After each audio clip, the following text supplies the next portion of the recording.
37 killed in Burkina Faso as militants attack a convoy of Canadian mining firm. U.S. President hints at progress in the Nile River talks between Ethiopia, Egypt, and Sudan. And Somalia's Al-Shabaab releases a video showing its leader and fighters who attacked a U.S. Army base in September. Hello and welcome. You're watching Africa Live. We're coming to you live from Nairobi. I'm Hannah Viviers. In this broadcast, our correspondents are standing by with the biggest news at this hour. At the International Criminal Court, we have Kate Fisher with the latest on the sentencing of Bosco Ntaganda for alleged crimes committed in the DRC. Chris Ochamringa is in Kinshasa, monitoring reactions in the DRC to Ntaganda's sentencing. And in Cairo, Adel El-Marouhi is following reactions to the talks going on in Washington, D.C. over the Ethiopian Grand Renaissance Dam. Africa Live begins now. Senegalese-American musician Akon seeks to empower Africa through cryptocurrency. And in your sports news, blow for African distance runners after the 3,000 meters steeplechase is dropped from the 2020 IAAF Diamond League calendar. We begin in Burkina Faso, where 37 civilians have been killed and more than 60 others wounded after gunmen ambushed a convoy of a mining company. 5 buses carrying staff of Canadian firm Semafo were ambushed from the eastern town of Bungu. A military escort vehicle was reportedly struck by an explosive device before gunmen opened fire. This is the third and deadliest attack on Semafo staff in 15 months. Burkina Faso has been racked by an Islamist insurgency that has killed hundreds of people in recent years. The military has struggled to contain the violence that spilled over the border from neighboring Mali. Well, the International Criminal Court at The Hague has been delivering a sentence against a former DRC rebel leader, Bosco Ntaganda. Earlier this year, the court convicted him on 18 charges, including sexual slavery, war crimes, and crimes against humanity. The violations were committed in the DRC's Ituri province in 2002 and 2003. The 46-year-old has appealed against his conviction. Well, for more on this story, we're now joined by our correspondents, Kate Fisher at the Hague-based International Criminal Court and CGTN's DRC correspondent, Chris Ochamringa, who is in the capital, Kinshasa, for us. Welcome to you both. Thank you so much for joining us. Kate, let's start with you. Give us some of the highlights of the sentencing. Well, I've just left a packed courtroom number 1 here at the International Criminal Court in The Hague. It was an emotionless Bosco Ntaganda who stood up to hear his sentencing from the judge here at The Hague. And he was given the full sentence that this court can deliver, that is 30 years in prison. Let me give you a breakdown of what he was given for each of the crimes that he was convicted on earlier this year. So for ordering the displacement of civilians, he was given 8 years. For the forcible transfer of population, he was given 10 years. For directing attacks, 10 years. Pillage, 12 years. Sexual slavery, 12 years. The sexual slavery of children under the age of 15, 14 years. International direction of attacks against civilians, 14 years. The rape of children, 17 years. And conscripting and enlisting children, 18 years. But all of those sentences amount to the longest sentence that this court can give, which is a maximum of 30 years, and that is what he has been given today. And as I say, his reaction so far, very little. He's remained emotionless as he heard the words from the judge. Thank you so much for that, Kate. Chris Ochamringa in Kinshasa, we're coming to you now. A horrendous list that we've just heard of some of the crimes that he had been convicted of. Ntaganda's case has been followed keenly by DRC citizens back home. What is the mood on the ground, Chris?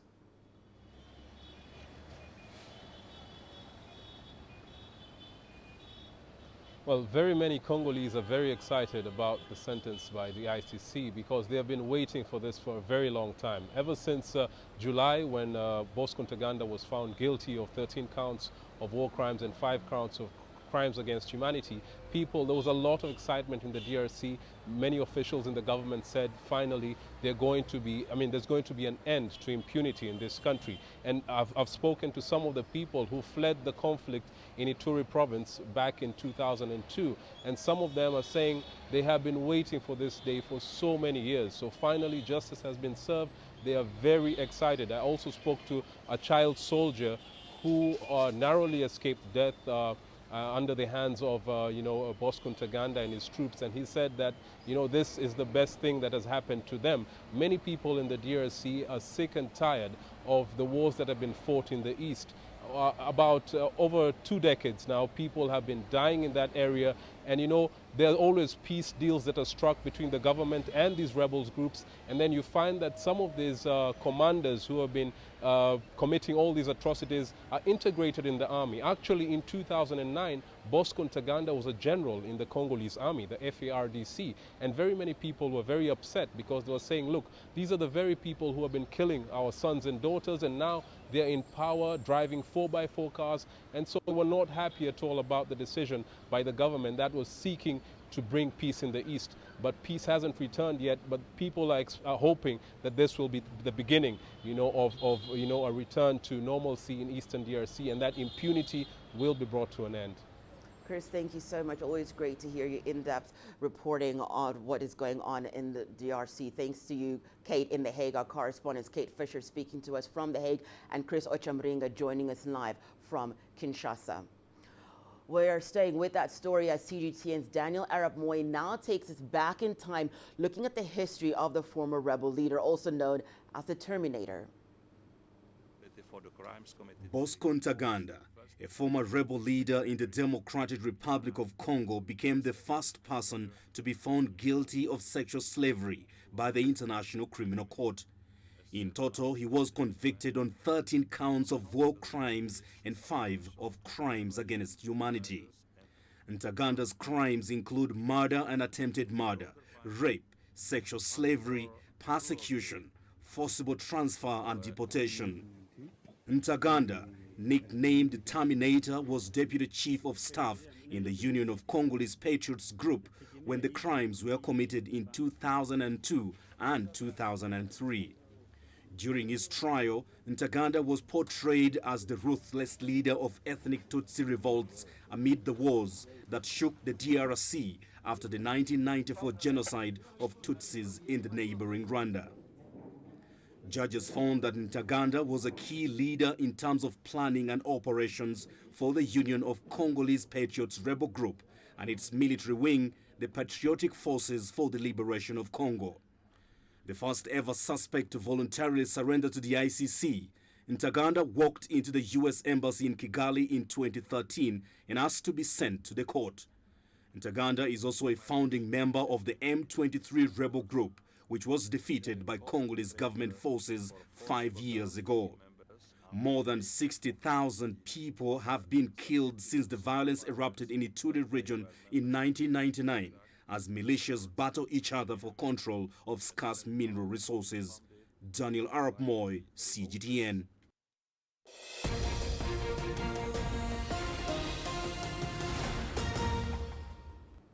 Well, for breaking news that has just come in, the International Criminal Court at The Hague has sentenced former DRC rebel leader Bosco Ntaganda to 30 years in prison. He will, however, serve less than this because he has been in jail since 2013. Earlier this year, the court had convicted him of 18 counts of crimes, including sexual slavery and war crimes. The violations were committed in the DRC's Ituri province in 2002. That was our top story for the hour, and we got some breaking news just now on that sentencing and how many years he had received, which was 30. He will be serving less than that as he has been in prison since 2013. Well, moving on to other news now. Egypt, Ethiopia, and Sudan have agreed to work together to resolve the stalemate over the Grand Renaissance Dam. This announcement was made in a joint communique released by the U.S., which has been mediating the long-standing dispute. The foreign ministers from the 3 African countries met in Washington on Wednesday. At the center of the dispute is the filling and operation of the dam, as well as the potential downstream effects. Ethiopia has completed about 70% of the dam's construction and insists that no one can stop the project. But Egypt is worried about the dam's impact on its water supplies and how much of it will be used by Sudan. According to this joint statement, the foreign ministers must resolve these issues by the 15th of January 2020.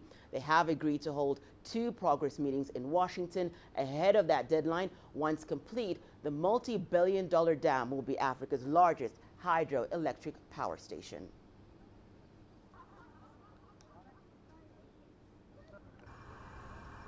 Well, joining us live for that story, we are now joined by Adel Amaruhi, who is in Cairo for us. Thank you so much for joining us, Adel. Let's just start with the same message that came out of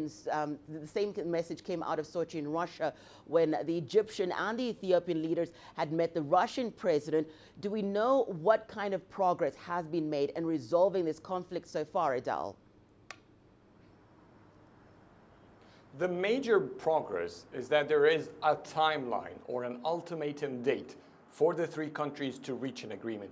And for Egypt, this is a huge step. Since 2015, Cairo has been trying to engage in negotiations and finalize the agreement over the Grand Renaissance Dam operation and filling of the reservoir.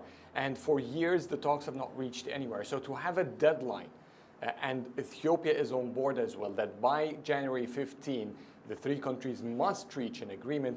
This in itself is a huge relief for Egypt. But if we're talking about actual progress in terms of closer approach or people, the committees getting in line to have a closer approach or agreeing on specific items, this has not been reached yet. But it is a beginning, and for Egypt a huge relief, and it opens the door for serious negotiations. There is now obvious political will among the 3 countries to speed up the negotiations.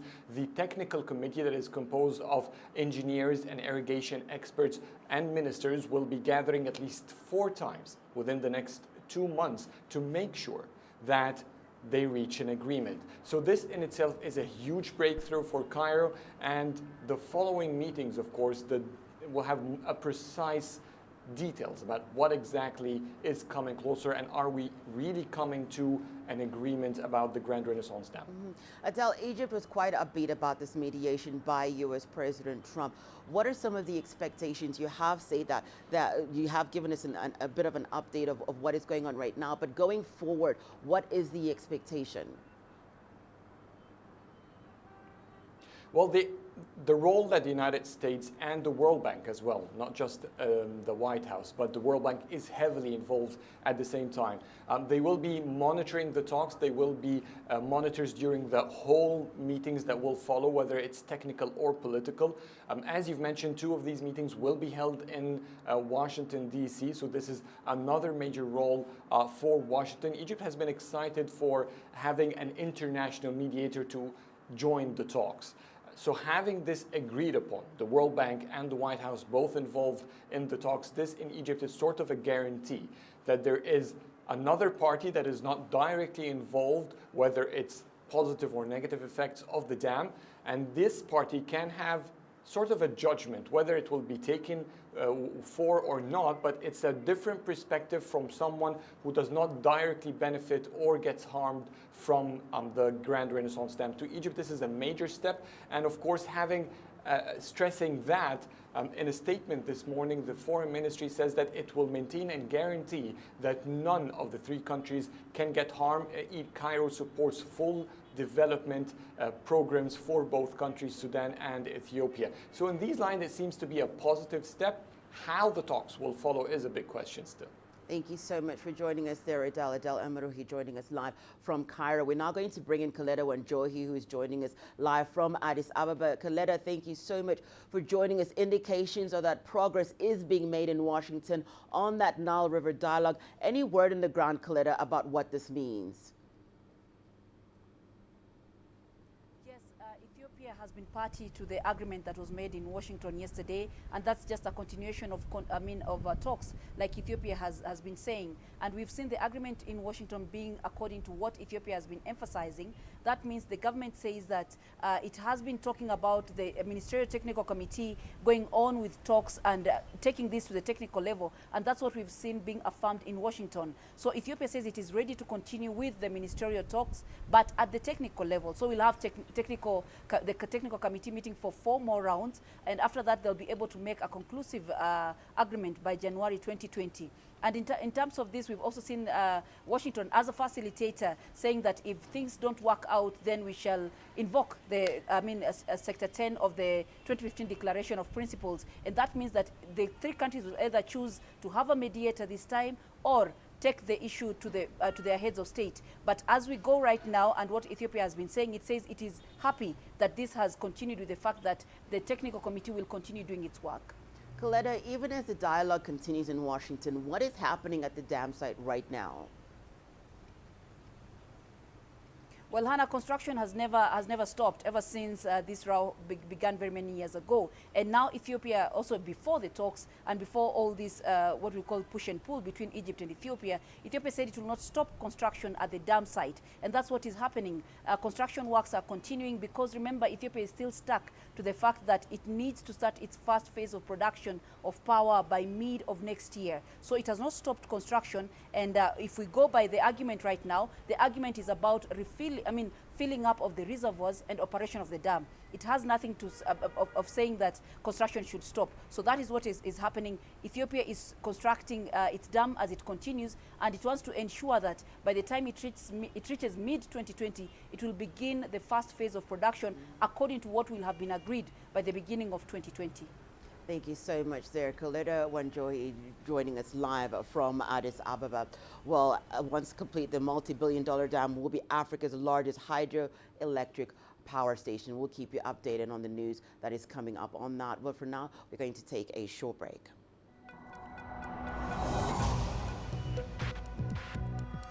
Each day, there are millions of stories. Each one can open new perspectives, new possibilities. Wherever you look, we are there to see, discover, explore. We put the pieces together to find what really matters to you, all around the world, all around the clock. Our reporters are at home across the globe.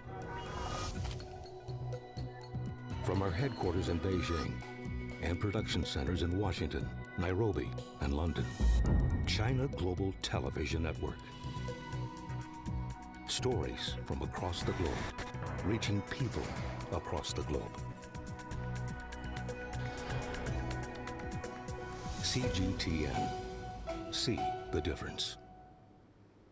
Welcome back. You're watching Africa Live. Well, the French Prime Minister Edouard Philippe has unveiled a series of new measures on immigration. Starting from next year, France will set a quota on migrant workers. These policies are in line with President Emmanuel Macron's tougher stance on migration, but the measures have ignited a debate among those who employ migrants. CGTN's Daniela Pearson brings us more. It's the lunchtime rush at Les Mestourets, a Parisian bistro in the heart of the French capital. The local and foreign hires here work side by side to bring each dish to life. Hissène Hamis is a 28-year-old who fled the conflict in Darfur. He works as a dishwasher on a permanent contract. 17-year-old Mamadou Debe from Senegal works as a chef thanks to a work training scheme. But all this may change next year once the new immigration measures kick in. France is planning to impose quotas on its migrant population. But this decision isn't sitting well with everyone, especially those in the restaurant business. We need people, and we can't find these people in the labor market. The government can tell us that there's still 2.5 million unemployed people. They can tell us many things, but we don't have them because they no longer want to come to work for us. It's not clear what the cap would be for the number of people outside the European Union to legally enter France to work. The tougher measures have also drawn criticism from organizations that assist migrants. Many see it as simply a way to appease the growing anti-immigration sentiments among the electorate. I think it is really ideological. In reality, the government is addressing a section of the voting population who represent far-right beliefs. Other measures include clearing out certain tented migrant camps, as well as denying new asylum seekers access to non-urgent healthcare while their claims are being processed. Le dernier rapport de l'IGAS sur I don't know how to tell between bronchitis and pneumonia in the beginning. And if an asylum seeker must wait 3 months to know what he's sick of, in the meantime, I assure you, he will end up in emergency. France has received over 122,000 asylum requests, a record number for last year and an increase of 22% from the year before. The country is also urging other EU member states to share the migrant burden. Daniela Pearson, CGTN. In Somalia, Al-Shabaab has released a video showing its leader and attackers who launched a brazen assault on a U.S. Army base in September. CGTN's Abdulaziz Bello has more from Mogadishu. The 52-minute propaganda video by Al-Shabaab shows more than a dozen heavily armed young men receiving words of advice from the group's leader Ahmed Dirie, also known as Abu Ubaida. In the video, the leader of Africa's dreaded insurgent group is not clearly seen. But this is the first time he has appeared in an Al-Shabaab propaganda video since taking over from Ahmed Abdi Godane, who was killed in a U.S. drone strike in 2015. It was a propaganda of unity, leadership, as well as sophistication and power. It means that he's becoming now more assertive and maybe more worried about what other people think of him. And secondly, the video was all about the connection, international connections. He has communicated with Al-Qaeda leader, video, Zawahiri, but also the emphasis of the attack of Balidogle camp, which for them was a big deal. Unlike his predecessor, the Al-Shabaab top commander Ahmed Dirie has been seen in the public before. He held various positions within the group, including the governor of Bai and Bakol region. In September, the jihadi group launched a deadly assault in Balidogle, a U.S. training base some 100 kilometers west of Mogadishu. Somali special forces say they managed to neutralize all the attackers. Al-Shabaab is still an active enemy here in this country. And they have freedom of movement and freedom of action in parts of this country, and so they will make attempts to strike back. And they did attack recently. A couple of weeks ago, they attacked Balidogle base. It is not my base; it's a Somali base. We have U.S. forces stationed there with Somali forces. That attack was defeated decisively, and all the Al-Shabaab attackers were killed. An elite unit of the Somali army trained in Balidogle has been instrumental in liberating towns and villages in the Lower Shabelle region, the epicenter of the conflict in southern Somalia. It's from this very same region that experts believe this propaganda video was recorded. He has surpassed in terms of resilience of the organization and keeping together as one group under the circumstances that they have experienced an assault, very serious assault from all kind of other international and local actors. Meanwhile, authorities say security has improved in the capital due to increased military operations by Somali and coalition troops. However, security forces will have to increase surveillance after the Al-Shabaab leader called for increased attacks on security personnel and government installations. Abdulaziz Bilo, CGTN, Mogadishu, Somalia. South Sudan's President Salva Kiir is today expected to meet with opposition leader Riek Machar in Uganda over the country's stalled peace process. The meeting comes amid rising concerns of the would-be formation of an interim government on November the 12th. Machar has said he will not join the unity government as key milestones in the peace deal, such as integrating fighters from different sides, have not been met. Kiir, on the other hand, says he will form the government with or without Machar. Well, we have CGTN correspondents Leon Sayanga in Kampala and Patrick Oyet in Juba for us to bring us the latest. I'm going to start with you in Kampala, Leon. What is the latest? Well, the latest certainly is that the two principals in this particular meeting, that is the South Sudanese leader and also the leader of the opposition, Riek Machar, are both in Kampala. Well, not entirely Kampala, but in Entebbe. And President Yoweri Museveni, who of course is one of the guarantors in this particular meeting, as well as Abdel Fattah, the head of the Sovereign Council in Sudan, will be meeting the two principals in that meeting. President Yoweri Museveni has actually received Salva Kiir at the State House in Entebbe. They will be discussing, of course, the key issues in this particular, the discussion of how South Sudan can actually now come to peace at the final end after a very long period of disagreement. So yes, the two principals are in Kampala, in Entebbe, and they'll be meeting later this afternoon. Patrick, you're in Juba for us. What are the expectations there?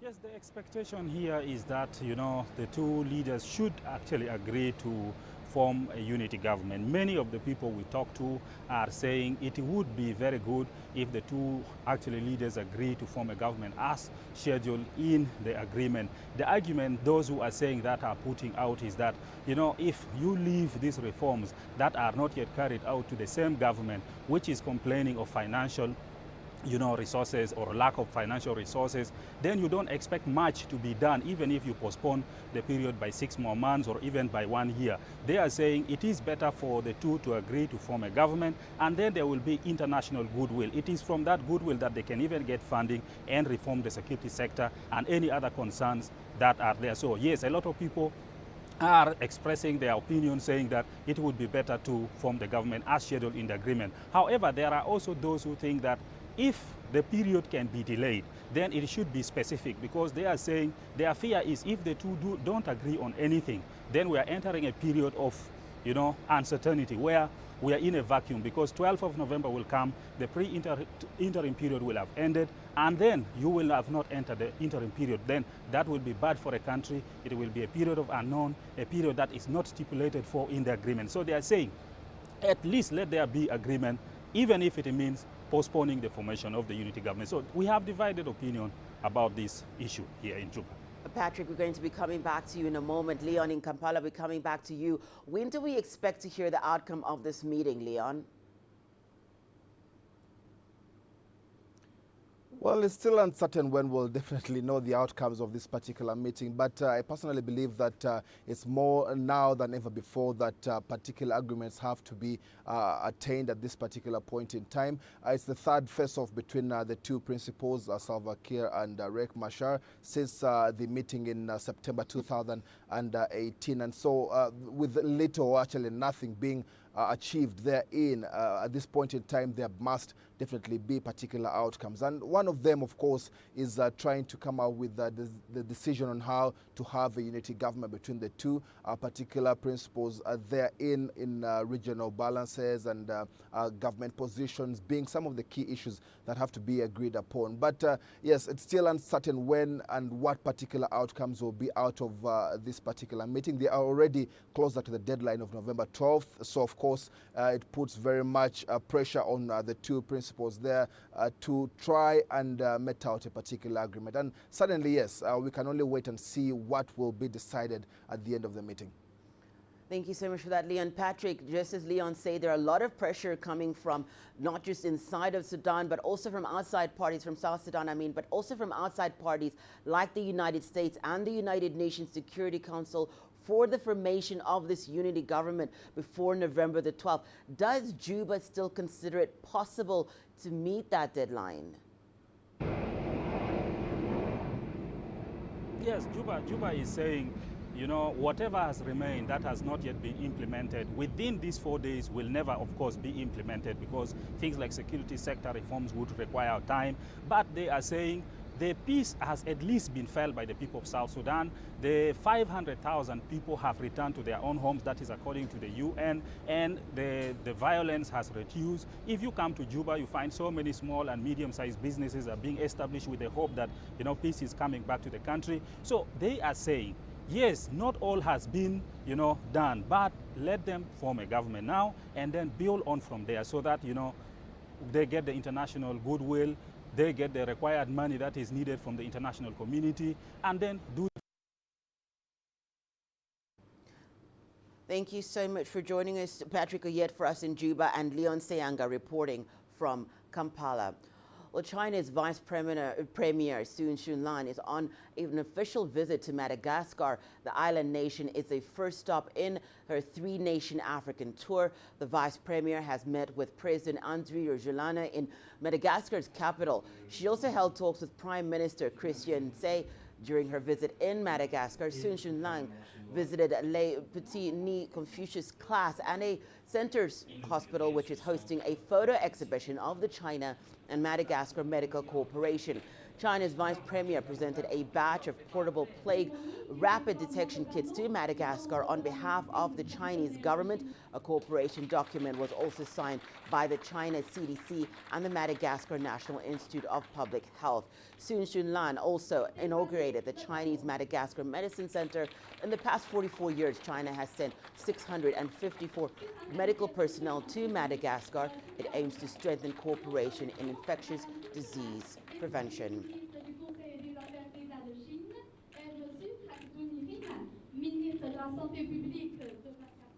Well, it's time now for us to take a short break and return your business news. Here's what you can expect.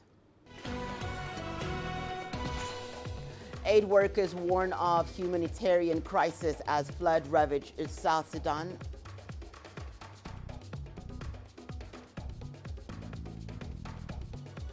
And University of Cape Town tries to make amends over 9 bodies of firm workers taken for research in 1920.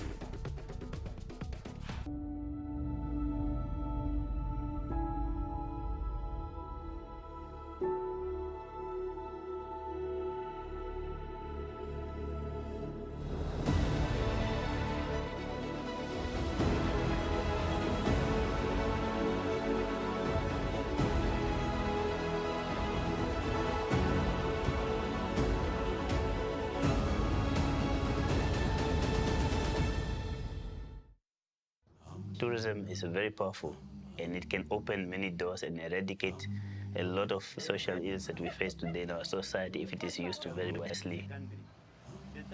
Feni Cultural Tour has made it part of their priority to be able to work together with the community. Wherever we go with the tourists, the community is also benefiting. Our tourists are looking for an authentic Namibian experience, and the township offers that experience. You know, sometimes when you do the tour, Africa Live. Find your voice.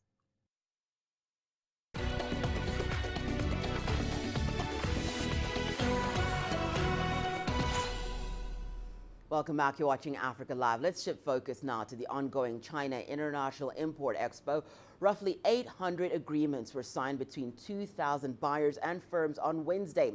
China's state-owned companies took the lead thanks to the 20,000 professional buyers representing them at the expo. That figure is up roughly 20% compared to last year.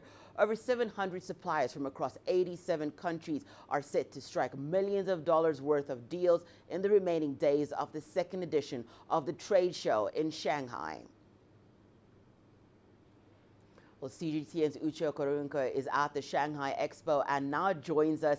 Uche, thank you so much for joining us. There is a huge need for companies from Africa to crack the Chinese market as ties between the two regions increase. How much participation are you seeing, Uche, from African companies at this event? Thank you, Hannah. Well, as you mentioned, a lot of deals have been signed at this event, but of the 3,000 or so companies that are present at this event, just over 200 are from African nations. In terms of guest nations, just about 8 African nations out of the 61 nations present at the National Pavilion today. But make no mistake, this event is quite important for the African continent, given the fact that China is Africa's leading trade partner. Looking looking at the stats, Hannah, African exports to China were at about 15% by 2018, and that's from 3% in 2001. So we are seeing African exports to China increasing gradually, but at quite a slow pace. And why is that? Is because it's mostly agricultural driven, mostly low value added, mostly commodity based. And that is why an event like this quite critical for the African continent in order for African companies to showcase their value added finished products to the Chinese market. Just walking around the exhibitions today, we saw, for example, a Côte d'Ivoire, an Ivorian company selling finished textiles to China's market, which is something that is rare in terms of imports into China's market. So that's something that we're seeing critical for African markets that they're not doing so much of right now. Hannah. Uche, we are going to be hearing from you if there are more deals that are made so far, but the expo has been touted as a new approach to global trade. How is it any different from what we have seen before, Uche? Well, it is quite different, Hannah, in the fact that it is the first national exhibition which focuses mainly on imports. And of course, China is quite a huge market. It's quite an influential market right now globally. And this exhibition is driven by the fact that China is opening up its economy. And of course, most of these companies are seeing this expo as a green channel or an easier route into China's massive consumer market. So given China's growing influence globally, we're seeing its relationship with quite a number of countries changing. For example, we saw the Dominican Republic just establish ties with China in 2018. They were present at today's National Pavilion, the country expo, showcasing some of their products to the Chinese market. So it's a great opportunity for them to come to the doorstep of China and market their products directly, make business deals with local companies on ground, something that didn't exist before. So it is quite a new approach when it comes to global trade. That is true, Hannah. Thank you so much for joining us, Uche Okoronko, joining us live from the Shanghai Expo. Well, the event has attracted attention across the continent, especially after Chinese President Xi Jinping proposed jointly building an open, innovative world economy during his keynote speech. President Xi, in his big speech that he gave at the opening of the Expo, really emphasized the importance of international cooperation, and he set it in the context of globalization, which he talked about as a sort of unstoppable force. I think it's up to countries to manage this process and to take advantage of the big infrastructural investments that are on offer, and the other kinds of investments that are part of the Belt and Road Initiative. So I think it's a very exciting development. I mean, it really is a very large-scale thing, and it has the potential, and it's really up to the recipient countries or the partner countries to take advantage and to manage it for mutual benefit. The push by President Xi to also reduce import tariffs for international goods going into China is all welcomed. It allows greater opportunity for Western Cape companies, for South African companies, and for African companies to access the Chinese market. I think it's forward thinking. It's a recognition by the Chinese government that the 4IR revolution is on us, the fourth industrial revolution. We have to be bringing in technology and new technological processes in everything that we do, including exporting and investing. Well, at the same time, over 60 car and auto parts companies from across 16 countries are showcasing their wares at this year's Shanghai Expo. Here's CGTN's Yang Shangxi with a look at some of the most advanced auto products and cutting-edge technologies taken center stage at the event. There are over 140 cars in this pavilion. This is an exhibition of vehicles not only across the world, but also across time. You can see several vintage models that were legendary on the racetrack. And you can see futuristic concepts that don't really look like today's cars at all. This is a flying car developed by a company in Slovakia.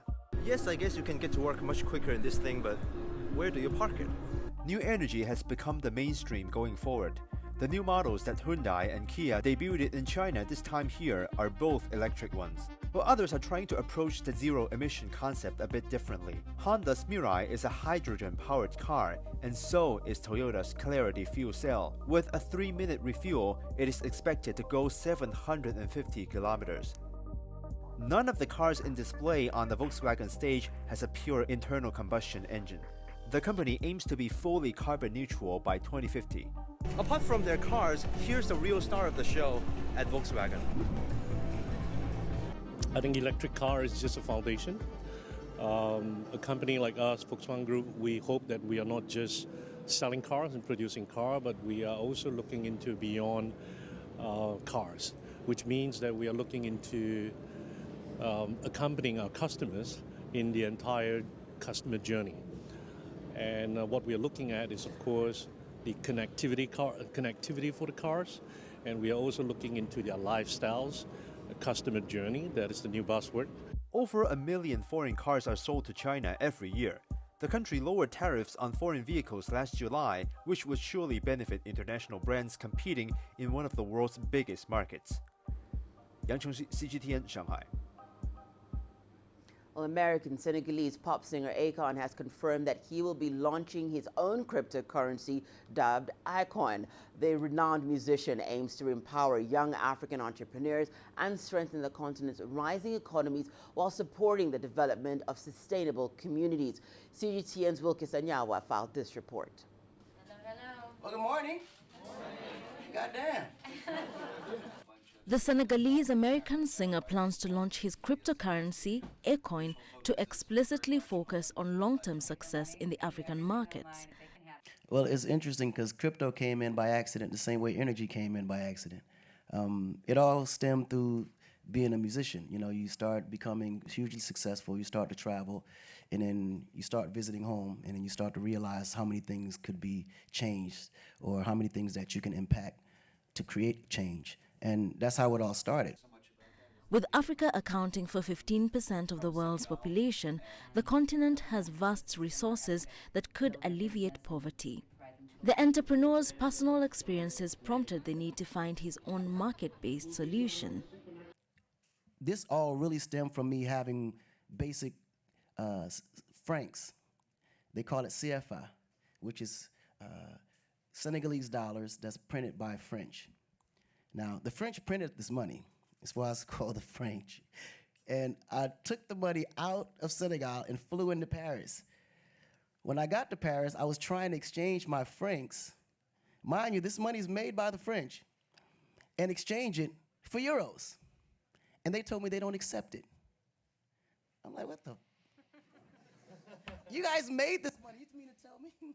You mean to tell me the money you made for us has no value in the country that made it? Although the project is currently in beta testing, Akon hopes the currency will become the dominant form of tender in the continent.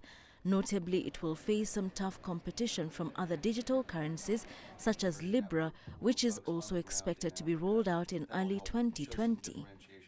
It's very clear that Africa's future solution is going to be created by Africans.